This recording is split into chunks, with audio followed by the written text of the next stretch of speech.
Specially अगर हम बात करें अरविंद केजरीवाल की, तो उनके साथ काम करने का आपका व्यक्तिगत अनुभव अगर आप साझा करना चाहें। आज मुझे पिछले 9 साल से अरविंद जी के साथ काम करने का मौका मिला है। बहुत फर्क है।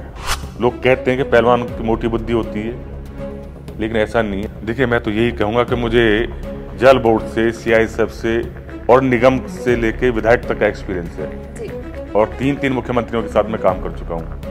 आप साफ साफ नहीं कह रही, लेकिन आप एक मैसेज कन्वे कर रही हैं। जिस तरह की वो राजनीति करते हैं वो देश हित में नहीं है। तो आज भारतीय जनता पार्टी में कौन सा नेता है जो 15 बार गोमुख से कावड़ लेके दिल्ली आया हो? है कोई नेता? पूछ लो किसी से।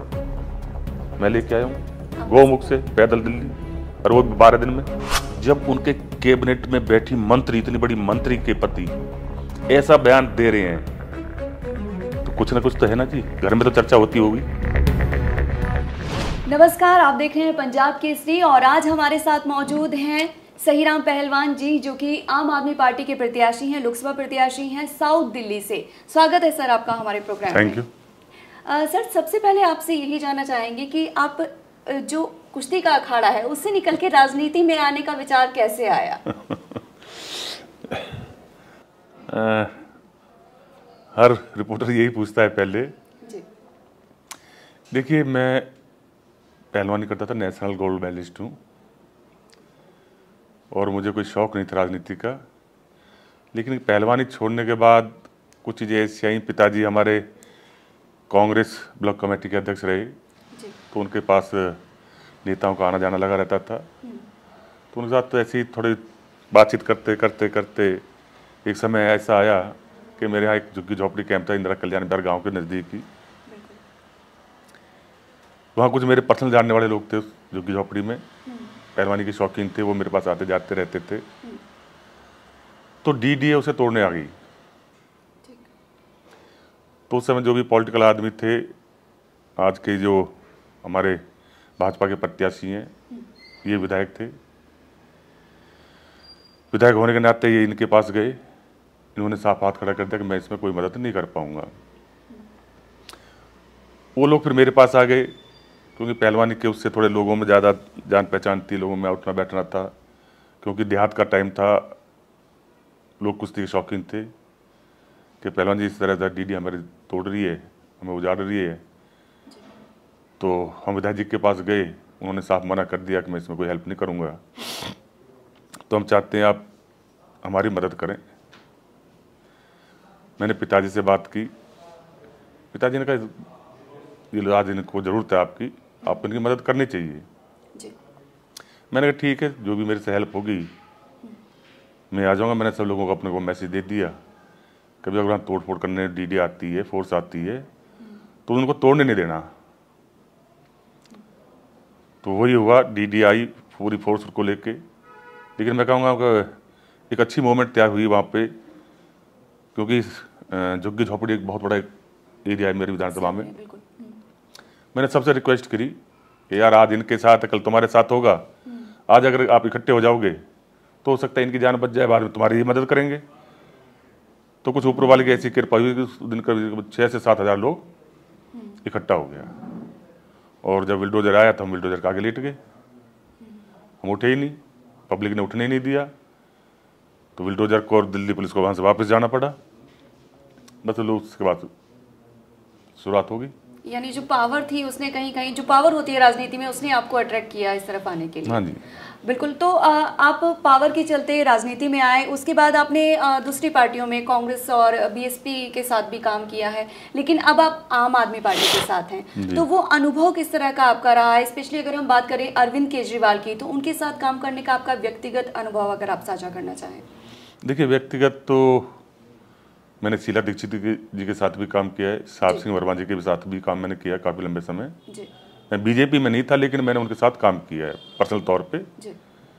और आज मुझे पिछले 9 साल से अरविंद जी के साथ काम करने का मौका मिला है। बहुत फर्क है।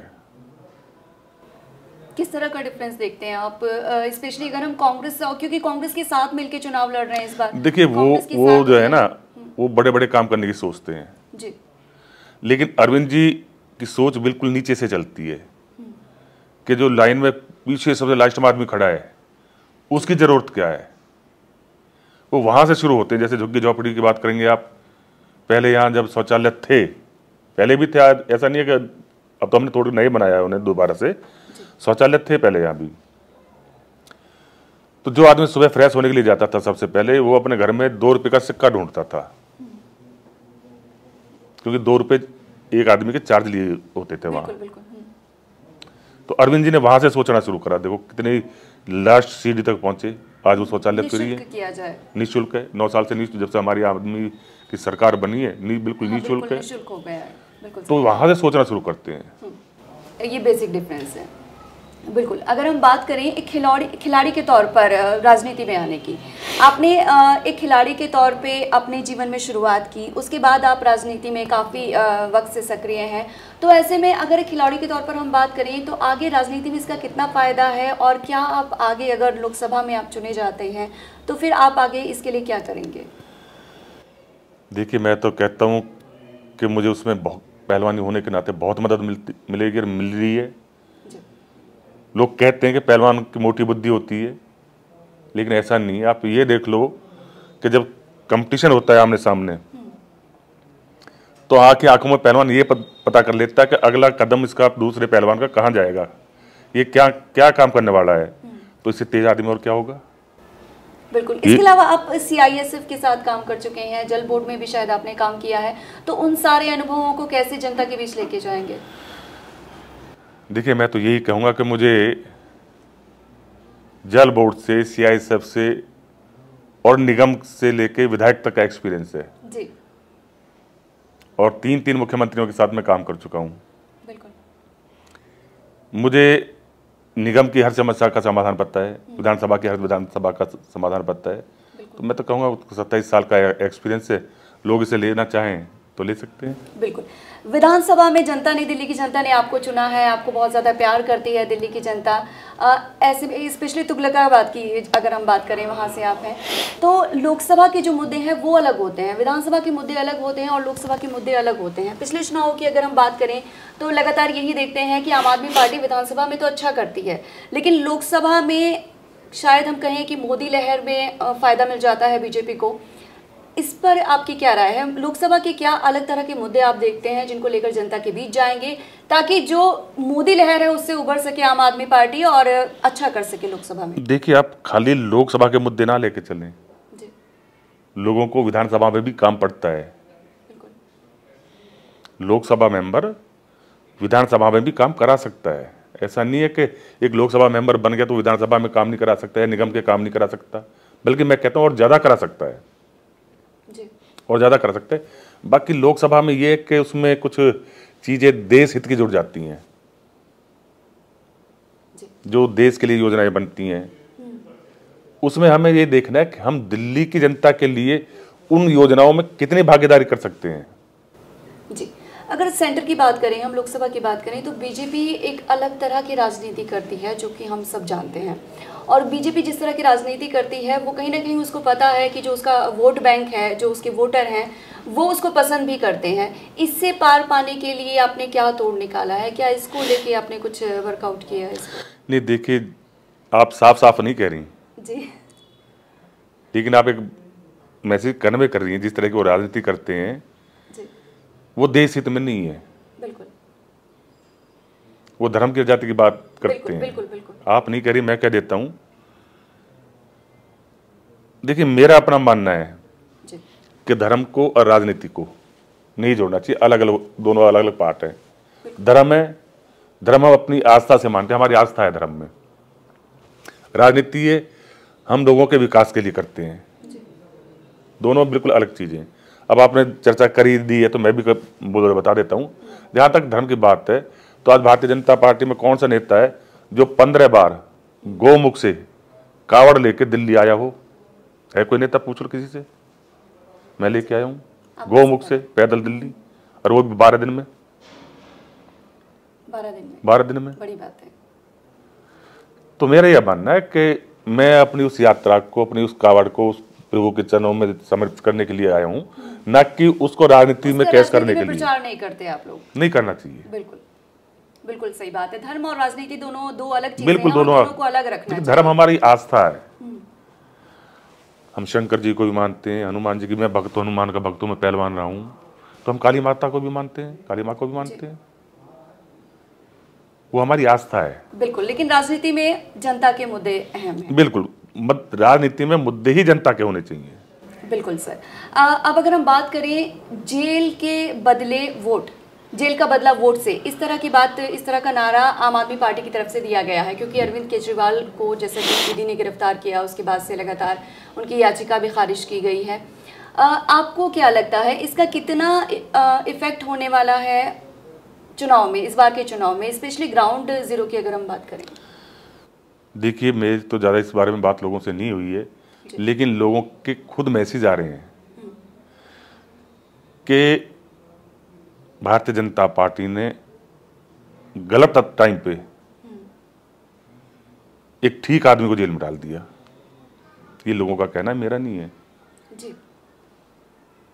अरविंद जैसा आदमी जो 3 बार से मुख्यमंत्री रहे दिल्ली के, और देखिए कितनी बड़ी बात है कि 2015 में चुनाव हुआ विधानसभा का, 70 में से 67 सीट, 2020 में हुआ 70 में से 62 सीट दिल्ली की जनता ने दी। तो दिल्ली इतनी बड़ी, एक छोटी से आंदोलन से इतनी बड़ी पार्टी बनना, आज पंजाब में भी हमारी सरकार है, कई और स्टेटों में हमारे एमएलए हैं, निगम पार्षद हैं, मेयर है, डिप्टी मेयर हैं, मतलब कुल 12-13 साल में एक नेशनल पार्टी बनना एक अपने आप में एक बहुत बड़ी बात है जी। जिसका नेतृत्व माननीय मुख्यमंत्री अरविंद केजरीवाल जी कर रहे हैं जी। ऐसे आदमी को उठा के जेल में डालना जी, ये लोगों के दिल में एक टीस बन गई है। बिल्कुल, लोगों के दिल में जगह है अरविंद जी के लिए, तो मैं तो कहूँगा इन्होंने बहुत बड़ी गलती करी है। और आएंगे, संजय सिंह जी आगे ना, 6.5 महीने लगे, कोई बात नहीं, बिल्कुल। तो कोई ना कोई काम करने के लिए आपको कुछ ना कुछ तो बर्दाश्त करना पड़ेगा। अच्छे काम करोगे तो आपको कुछ ना कुछ कष्ट उठाने पड़ेंगे। बिल्कुल सही बात है सर। आम आदमी पार्टी की तरफ से हाल ही में अंबेडकर जयंती के मौके पर एक प्रोग्राम भी रखा गया था और उसमें एक नारा दिया गया था कि लोकतंत्र बचाओ, तानाशाही हटाओ, और इस तरह की बातें विपक्ष कर ही रहा है। सेंटर में भी कांग्रेस हो, तमाम पार्टियां हों, लोकतंत्र बचाने की बात कर रही हैं। उनका आरोप है कि तानाशाही कर रहे हैं मोदी जी, जिस तरह से विपक्ष के नेताओं को जेल में डाला जा रहा है, विपक्षी पार्टियों के अकाउंट फ्रीज किए जा रहे हैं। तो इसको लेकर आपका क्या विचार है? क्या लगता है आपको, क्या वाकई ये सब हो रहा है और क्या इसका कोई इफेक्ट होने वाला, कोई इम्पैक्ट होने वाला है? नहीं, बिल्कुल होगा। अब कांग्रेस की आप कह रहे हो कि खाते सीज किए जा रहे हैं, कांग्रेस का खाता सीज किया था इन्होंने जी, कोर्ट से छूट मिल गई ना, तो इसका क्या अर्थ मानोगे आप? मैं तो कहूँ विपक्ष का गला ही घोट रहे हैं ना सीधा सीधा। ये तो कांग्रेस आज प्रचार करने की जरूरत नहीं है कांग्रेस को अपने उम्मीदवारों के लिए, कहां से लाएगी पैसा? और दूसरी तरफ ये लोग हैं भारतीय जनता पार्टी के लोग, जिन लोगों को उठा के जेल में डाल रहे हैं जी, उन्हीं से चंदा ले रहे हैं। 60 करोड़ रुपया मिला ना अभी, किसने दिया? बॉन्ड से। किसने दिया? और हिंदुस्तान का सबसे बड़ा मीट का व्यापारी है बीजेपी से। कितना चंदा है? 252 करोड़। मतलब वो तो इनके लिए दूध के धुले हो गए, बाकी और सब भ्रष्टाचारी हो गए। महाराष्ट्र में क्या हुआ? जिनको कहते थे 70 हजार करोड़, चक्की पीसिंग चक्की पीसिंग चक्की पीसिंग, आज मंच पे उनके बराबर में बैठ के मंच साझा करते हैं। तो देश देख रहा है, समझ भी रहा है। हमेशा एक जैसी हवा किसी की भी नहीं चली आज तक। समय परिवर्तन है, बदलेगा। अच्छा, हाल ही में बीजेपी के एक बड़े नेता की तरफ से कहा गया है कि लोकसभा चुनाव जीतने के लिए तो 272 ही सीटें चाहिए सरकार बनाने के लिए, लेकिन 400 पार सीटें चाहिए, क्योंकि संविधान जो संशोधन होते हैं, जो कानून बदले जाते हैं, उसके लिए। ऐसे में अब कहीं ना कहीं इसको लेकर विरोध ये हो रहा है कि संविधान बदलना चाहती है भारतीय जनता पार्टी। कहीं ना कहीं जो बाबा राव भीम साहब अम्बेडकर जी का जो संविधान है उसको लेकर वो बदलाव चाहती है, उसको बदलना चाहती है। इस तरह के आरोप लग रहे हैं बीजेपी पे। तो क्या लगता है कि जो दलित वोटर है वो कहीं ना कहीं छिटकेगा बीजेपी से? क्योंकि जिस तरह के पिछले लोकसभा चुनाव के नतीजे रहे हैं उसमें लगता है कि कहीं ना कहीं दलित वोटर भी उनकी तरफ गया था, क्योंकि जिस तरह का रिजल्ट आया था बीजेपी का। इस बार क्या लगता है, उसमें कुछ नुकसान होने वाला है? देखिए, आपने प्रश्न मेरे से किया जी, जवाब आपने खुद ही दे दिया उसका। 400 पार की इनको इसलिए जरूरत है कि संविधान को बदल सके। जी, ठीक है ना, ये जवाब आपने खुद ही दे दिया। लेकिन ऐसा है नहीं, ये कहते हैं 272 जो आज इंडिया गठबंधन का माहौल है, जी, शायद ये 200 पार भी ना कर पाए। और एक प्रमाण तो मैं भी आप ही के सामने दे देता हूं, अभी 2 महीने पहले कही कि किस तरह ये संविधान बदल सकते हैं। सर्विसेज दिल्ली सरकार के पास नहीं है। जैसे आम आदमी पार्टी की पूर्ण बहुमत की सरकार बनी, 6 महीने बाद ही केंद्र ने सर्विसेज को छीन लिया। आज हमारे कैबिनेट के पास या हमारे मुख्यमंत्री के पास किसी आईएएस की ट्रांसफर पोस्टिंग का अधिकार नहीं है, जो दिल्ली को चलाते हैं। जी, सरकार सुप्रीम कोर्ट गई, सुप्रीम कोर्ट ने आदेश दिया कि सर्विसेज, क्योंकि चुनी हुई सरकार है दिल्ली में, सर्विसेज उसके पास होनी चाहिए। लेकिन लोकसभा राज्यसभा शुरू होते ही ये एक बिल ले आए। उस बिल में राज्यसभा से भी और लोकसभा से भी ये पास करा दिया कि एक जो सुप्रीम कोर्ट के आदेश है ये मान्य नहीं है। जब ये सुप्रीम कोर्ट की भी नहीं मान रहे तो संविधान की कहाँ कौन मानेगा जी? लेकिन जो बीजेपी का वोटर है उसको क्या लगता है, आपको उसको फर्क पड़ने वाला है इन सब चीज़ों से, जो इलेक्टोरल बॉन्ड को लेकर खुलासे हुए हैं और जिस तरह से लोकतंत्र को लेके सवाल उठाए जा रहे हैं कि लोकतंत्र को खत्म करने की कोशिश है? निर्मला सीतारमण जी के खुद के पति का बयान हाल ही में आया था, वो कह रहे थे कि अगर इस बार बीजेपी जीतती है तो फिर आगे चुनाव होंगे ही नहीं, तानाशाही आ जाएगी। जब उनके कैबिनेट में बैठी मंत्री, इतनी बड़ी मंत्री के पति ऐसा बयान दे रहे हैं तो कुछ ना कुछ तो है ना जी। घर में तो चर्चा होती होगी, उन्होंने महसूस किया होगा। और फिर मैं तो कहता हूं बीजेपी के लोग भी सोचें, चुनावी बॉन्ड में भी सोचें। ये तो इनके पास इतना चुनावी बॉन्ड आया कहां से, किस किस कंपनी से है? मैं तो बीजेपी के साथियों से भी कहना चाहूंगा। दूसरा मैं एक चीज और कहना चाहूंगा, आज दिल्ली में 200 यूनिट बिजली फ्री है, क्या वो इसका लाभ बीजेपी के लोग नहीं ले रहे? महिलाओं के लिए बस फ्री है, क्या भारतीय जनता पार्टी की जितनी भी मेरी बहनें हैं, बेटियां हैं, उसका फायदा नहीं ले रही? मोहल्ला क्लिनिक है, क्या भारतीय जनता पार्टी के मेरे साथी हैं या मेरे बुजुर्ग हैं या बहन है या बेटी है, क्या उसका फायदा नहीं ले रही? ले रहे हैं ना कहीं ना कहीं। बिल्कुल बिल्कुल, तो उनको सोचना तो पड़ेगा। बिल्कुल। और दिल्ली की जनता जो है वो कहीं ना कहीं एक और अभी एक घोषणा माननीय मुख्यमंत्री ने जेल जाने से पहले की थी, विधानसभा सत्र में जब बजट पेश किया था, कि दिल्ली की हर महिला को जो 18 साल से ऊपर जाएगी उसको प्रति महीने सम्मान राशि 1000 रुपये हर महीने उनके खाते में डाली जाएगी। क्या बीजेपी वाले लिख के देंगे कि हम नहीं लेंगे? उन्हें करना चाहिए, सोचना चाहिए कि किस योजना से, किस पार्टी किस योजना से उन्हें क्या फायदा है। अभी एक छोटा सवाल मैं करूंगा आपसे। भारतीय जनता पार्टी के बड़े बड़े नेता और वर्कर चिल्लाते हैं, इनके नेता चिल्लाते हैं कि आयुष्मान योजना दिल्ली में लागू क्यों नहीं की जा रही। मेरा आपके माध्यम से उन साथियों से कहना है कि आयुष्मान योजना की एक लिमिट है जी, 5 लाख रुपए की लिमिट है, बिल्कुल। और उसकी फॉर्मेलिटी बहुत लंबी है, लंबी फॉर्मेलिटी है, राइट। जब तक उसकी फॉर्मेलिटी कोई भी बीमार आदमी, पेशेंट फॉर्मेलिटी पूरी करेगा, मैं समझता हूं तब तक भगवान उसको। लेकिन इसके बदले में दिल्ली सरकार की जो ईडब्ल्यूएस की कैटेगरी है वो अनलिमिटेड है।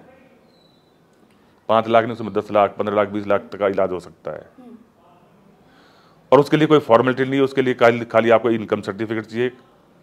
इनकम सर्टिफिकेट नहीं है तो खाली राशन कार्ड है। दिल्ली में हर आदमी के पास, गरीब आदमी के पास राशन कार्ड है। उस राशन कार्ड के आधार पर ही उसको ईडब्ल्यूएस कैटेगरी में पूरे ट्रीटमेंट मिल जाएगा। तो मैं आज दिल्ली की जनता से ये जानना चाहता हूं कि आयुष्मान योजना लागू करने से फायदा है दिल्ली की जनता को, या ईडब्ल्यूएस कैटेगरी में दिल्ली सरकार जो अनलिमिटेड ट्रीटमेंट दे रही है नहीं, दिल्ली की उससे जनता फायदा खुश तो है आम आदमी पार्टी से, ये तो जाहिर है कि दिल्ली की जनता जो है वो आम आदमी पार्टी से, दिल्ली में जो सरकार है उससे काफी खुश है। लेकिन वो कहते हैं कि दिल्ली में बीजेपी, दिल्ली में आम आदमी पार्टी चाहिए लेकिन केंद्र में वो बीजेपी चाहते हैं। कोई बात नहीं, हम उनकी बात, जो दिल्ली की जनता का फैसला होगा, हमेशा आगे रहता है कि मोदी। देखिए दिल्ली का जो जनता का फैसला होगा वो उसे हम सर माथे पे रखेंगे।